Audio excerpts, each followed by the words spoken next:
আমি আপনাদেরকে বলছি, আমি যেহেতু এইটা নিয়ে বেশি বক্তব্য দিচ্ছি, আমি সরকারে যাব না। তো এই জন্য আমি সরকারকে অনুরোধ জানাবো যে আপনারা অন্তত স্থানীয় নির্বাচনগুলো দিয়ে দেন।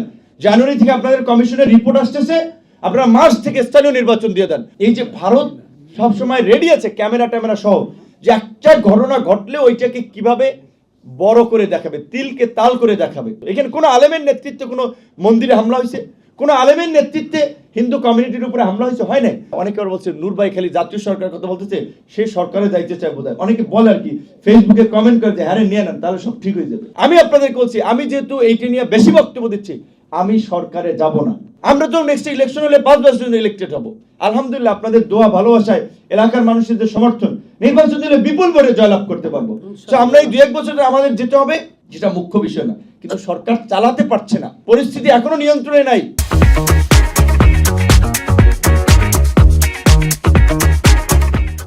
এখনো নানান ধরনের ষড়যন্ত্র চলছে। বিপ্লবের পরে প্রতি বিপ্লব হয়, বিভিন্ন জায়গায় হয়েছে।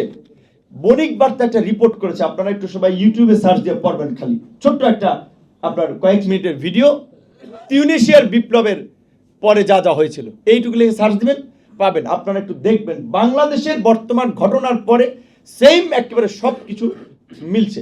যে ওই সময় অস্থিরতা, বিভাজন, নানা ধরনের আপনার গোষ্ঠীর উৎপাত, এখন এখানেও তাই চলছে।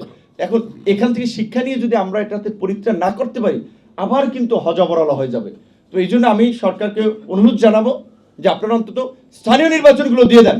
জানুয়ারি থেকে আপনাদের কমিশনের রিপোর্ট আসতেছে, আপনারা মার্চ থেকে স্থানীয় নির্বাচন দিয়ে দেন। রাজনৈতিক দল, জনগণ নির্বাচনের মধ্যে এক উৎসবমুখর পরিবেশের মধ্যে দিয়ে শান্তি শৃঙ্খলা ফিরে আসবে। সব দল, জনপ্রতিনিধিরা নিজেদেরকে উপস্থাপন করার জন্য ইতিবাচক কর্মকাণ্ডে যুক্ত হয়ে যাবে, অনেক পরিস্থিতি নিয়ন্ত্রণে চলে আসবে। পাশাপাশি আলেম ওলামাদের যে প্রভাব, এই যে আপনারা বলছেন বেশিরভাগ এখানে মসজিদের ইমাম মুয়াজ্জিন 5 ওয়াক্ত নামাজ পড়তে যায় মসজিদে, শুক্রবার জুম্মার খুতবায় আপনারা অবশ্যই আপনাদের মতো করে খুতবা দেবেন। আগে সরকার তো খুতবা অনেক সময় আপনার ইয়া করে দিত যে এইটা বলা যাবে না, এইটা বলবেন, জেহাদের কথা বলা যাবে না বেশি বেশি, এটাও তো বোধহয় বলতো। তো আমরা আপনাদের প্রতি আহ্বান রাখবো, ধর্মীয় মূল্যবোধ এবং দৃষ্টিকোণের আলোকেই মানুষকে ঘুষ, দুর্নীতি, সুদ থেকে বের করে আনার জন্য, অন্যায় অবিচার থেকে বের করে আনার জন্য আপনারা অন্তত জুম্মার খুতবায় এবং বিভিন্ন আলাপ আলোচনায় এই আলাপগুলো বেশি করে তুলেন। আল্লাহ রাসূল তার শেষ ভাষণেও বলে দিয়েছেন যে তোমরা ধর্ম নিয়ে বাড়াবাড়ি করো না, একের ধর্ম অন্যের উপরে চাপিয়ে দিও না। তো আমাদের এই যে ভারত সবসময় রেডি আছে ক্যামেরা ট্যামেরা সহ, যে একটা ঘটনা ঘটলে ওইটাকে কিভাবে বড় করে দেখাবে, তিলকে তাল করে দেখাবে।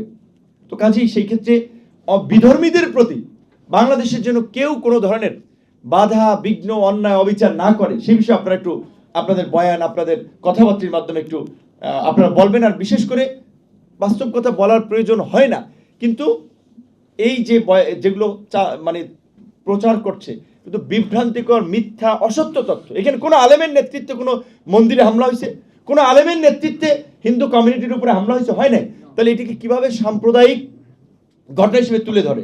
এইটা একটা বিদেশি প্রেসক্রিপশন, এর সাথে এনজিওর ইনভলভমেন্ট আছে, বিভিন্ন জনের আপনার গোষ্ঠীগত স্বার্থ আছে, যে এখানে সাম্প্রদায়িক সংঘাত ঘটছে।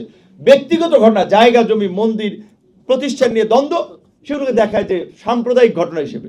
তো এইখানে আমি বলবো আমাদের সমাজকর্মী, এনজিও কর্মী, গণমাধ্যম ভাইদেরকেও কোন ঘটনাটাকে আসলে সাম্প্রদায়িক বলবেন, কোনটাকে ব্যক্তিগত দ্বন্দ্ব বলবেন, পারিবারিক দ্বন্দ্ব বলবেন, এইটাও আমাদের একটু বিবেচনা করা দরকার। যে কোনো ঘটনাটাকে সাম্প্রদায়িক হিসেবে চালাই দিলেন এর প্রভাব কিন্তু অনেক।